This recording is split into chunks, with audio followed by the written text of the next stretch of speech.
la philosophie politique africaine.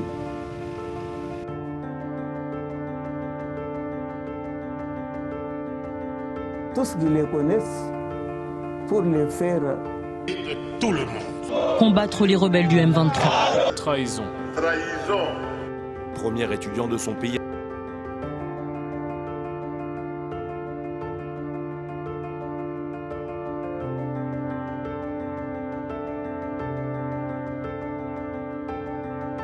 Vraiment, c'est là où elle est beaucoup plus exceptionnelle. Je me suis considéré depuis lors comme président. Kinshasa. Maintenant, les problèmes, ça a pris trop de temps.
Un jour, Étienne a vu un film qui montrait des conditions de travail des infirmières en province.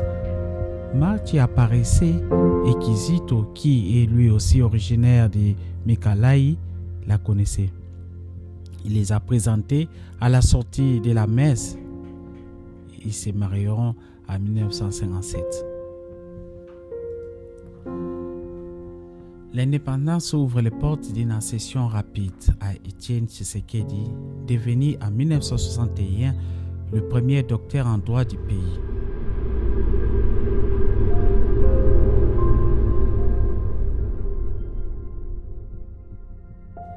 Lorsque Mobutu prend le pouvoir en 1965, Tshisekedi n'a que 32 ans.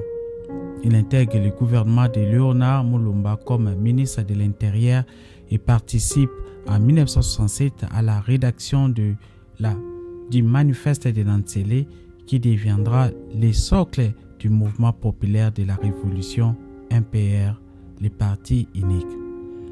Installé sur le boulevard du 30 juin à Kinshasa, le couple Tshisekedi connaît alors l'aisance de la vie des ministres au Zaïre. Il s'entendait bien avec le couple Mobutu et se fréquentait. Marthe avait de bonnes relations avec Marie-Antoinette, la première dame du chef de l'État. Là qui dit Olinga Olinga te ozali impère, c'est-à-dire que tu le veuilles ou non, tu es membre du impère. Étienne Tshisekedi est à l'époque un fidèle du maréchal président. Mais leurs relations finissent par se détériorer.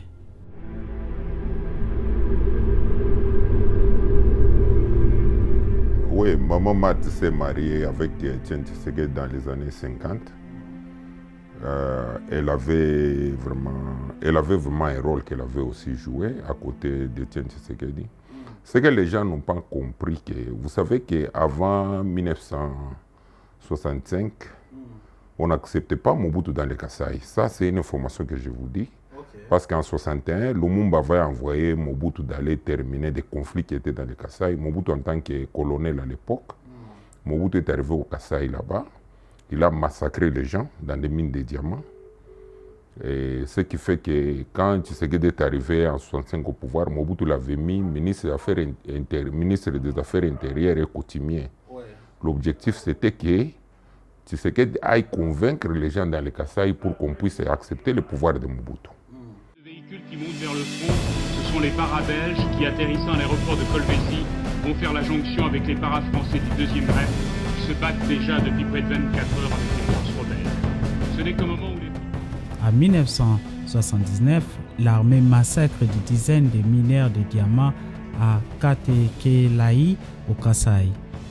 Tshisekedi se lance dans un mouvement de contestation aussi audacieux qu'inédit. En 1980, il signe avec 12 autres parlementaires une lettre ouverte pour dénoncer les dérives du régime, puis cofonde l'IDPS. Du cœur de la République zaïroise, les couples Tshisekedi basculent dans la clandestinité.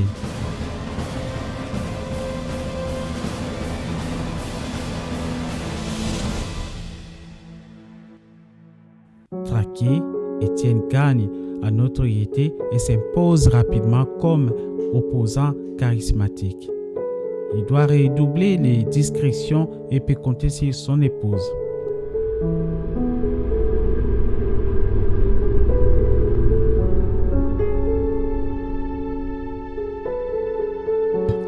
Les Tshisekedi sont placés en résidence surveillée au Kasaï. C'était le retour aux conditions de vie du village. Quand on parle de village à Kabeka-Mom, tu sais que d'abord dans la maison à Kabeka-Mom, il n'y a pas d'électricité. Tu peux un peu comprendre que quelqu'un qui vient de la ville et puis qu'il vit, qui vit dans une maison bien sécurisée et directement on prend la personne, on la retourne au village dans une maison sans électricité, sans domestique. Toute la famille vivait dans un stress permanent. Mobutu autorise finalement Marthe et ses enfants, parmi lesquels Félix, à se rendre en Belgique.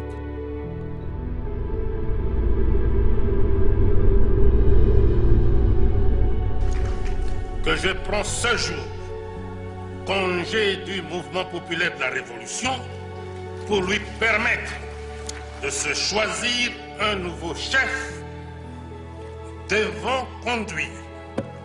Marthe revient aux côtés de son épouse au début des années 1990, alors que le pays s'ouvre au multipartisme. Mais Étienne ne s'est pas assoupli. En septembre 1991, il est nommé Premier ministre, mais l'expérience ne dure pas.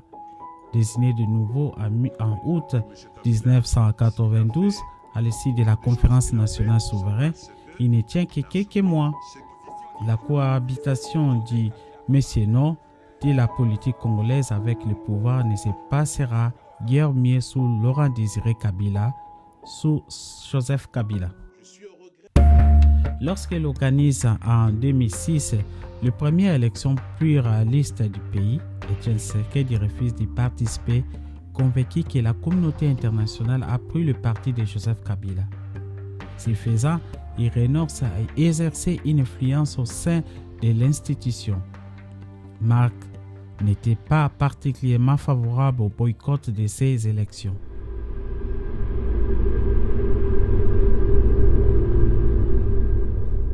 En 2011, le scénario est différent. Après une longue convalescence, mène une campagne tambour battant mais perd dans les urnes. Convaincu que la victoire lui a été volée, il interdit aux parlementaires de siéger à la nouvelle assemblée. La rupture avec certains cadres indisciplinés est consommée, mais Étienne peut encore compter sur son clan et sur Marthe. Son influence grandit à mesure que la santé d'Étienne Tshisekedi décline. Une querelle de succession s'engage doucement dans l'IDPS, affaiblie par des divisions internes. Déterminé, selon des détracteurs, à imposer son fils Félix, Marthe Tshisekedi mène une campagne discrète mais efficace digne de son surnom, le général des corps d'armée. La cession de Félix a en partie été rendue possible par l'envergure prise par sa mère. Maman Marthe, présente ces jours-là aux côtés de son fils, se trouve confrontée à une assistance hostile. En coulisses, elle demandait de soutenir Félix. Mais l'affaire ne s'arrête pas là. Quelques semaines plus tard, elle interrompt une réunion entre Étienne Tshisekedi et son fidèle directeur de cabinet Albert Moleka, opposé à l'idée de promouvoir Félix. Le problème, c'était actuellement dans les cachets à la présidence. Il y a des bureaux là où on ne signe pas. Les cachets, c'est comme la signature, c'est les cachets, c'est les tampons maintenant. C'est comme ça. Etienne Tshisekedi, sa signature maintenant, c'est sur un cachet. C'était sur un cachet. Maintenant, c'est comme ça qu'on avait pris des cachets là. On avait, comme on était directeur de cabinet, on lui avait donné. Maintenant, il fallait, le gouvernement américain, il fallait écrire une lettre. Bon, j'ai oublié même le motif de la lettre. Qui devrait, je crois, soutenir, je ne sais pas, une histoire comme ça, j'ai oublié un motif. Maintenant, il se fait que Moulek avait écrit cette lettre qui était à l'encontre des objectifs de l'IDPS. Et il avait mis le cachet, comme soi-disant que c'est Etienne Tshisekedi qui avait écrit la lettre, parce que la signature était là. Okay. Maintenant, quand la lettre était dans les médias, c'est comme ça que quand Maman Marthe a vu ça, Maman Marthe n'était pas, elle n'était pas contente. C'est comme ça qu'elle avait même demandé à Mouleka de quitter, elle ne veut plus voir Mouleka là-bas. Mouleka est chassé de la résidence. Il n'y remettra plus le pied. Pour Tshisekedi, les années suivantes seront une alternance de périodes de convalescence en Europe et de la tractation vaine avec Kinshasa à l'approche de la fin du mandat de Kabila. Il finit par revenir au pays en juillet 2016, mais sa santé ne suit plus et le prive de son baroud d'honneur.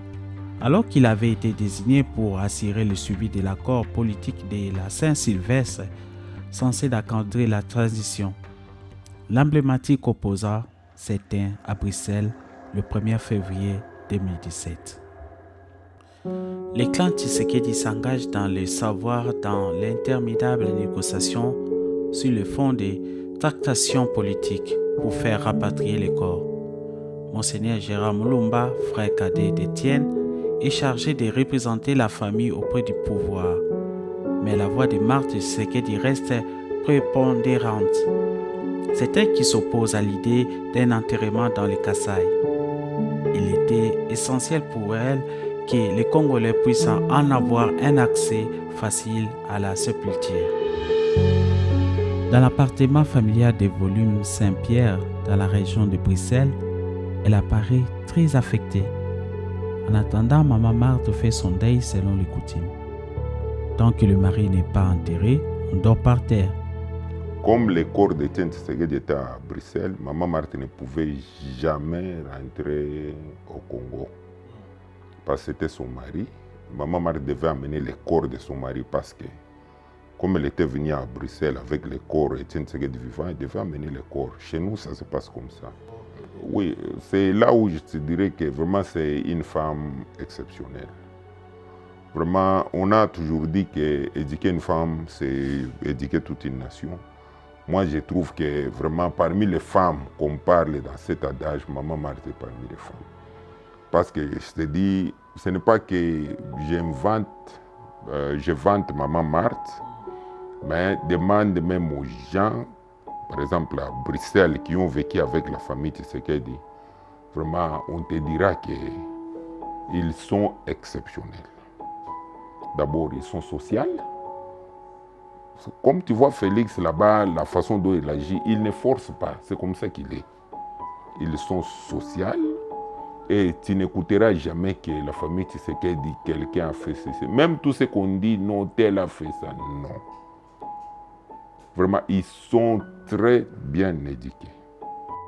Et ça a duré des semaines avant que ses fils ne parviennent à la dissuader. Le 25 juillet 2017, les yeux humides retranchés derrière de larges lunettes, Marthe Tshisekedi intervient sur le plateau de TV5. Je suis aujourd'hui sur ce plateau pour plaider le cas de mon mari et pour partager mes douleurs. Si vous regardez bien cette image, au moment où elle était passée à la télévision, c'était en 2017, je crois. Lorsqu'elle était passée comme ça, bon, c'était, bon, on peut dire cri de détresse, mais la réalité en est que, en tant que femme, d'abord maman des enfants, son mari dans la mort sans être enterré, elle pouvait toujours réagir comme ça. Quelque part, elle pouvait aussi, elle demandait aux gens qui étaient les amis de son mari d'essayer d'intervenir, les gens comme le Denis Sassou Nguesso, le président angolais, Et je t'informe que lorsqu'elle était passée à la télévision, Kabila a eu des pressions terribles. Ça, je te le dis, je t'informe. Yachichi aura finalement droit à des obsèques nationales à la fin de mai 2019. Un soulagement pour la famille. Une issue rendue possible par la transition inattendue qui a vu Félix Tshisekedi succéder à Joseph Kabila en janvier 2019. Par un hasard de l'histoire dont seule la politique congolaise semble avoir le secret, son fils doit partager le pouvoir avec celui que son père a toujours combattu. Et Maman Marthe n'est pas dupe. Elle connaît ses milliers et sait qu'elle doit suivre de près ce qui se passe. Mais Félix est comme son père, il n'écoute pas toujours.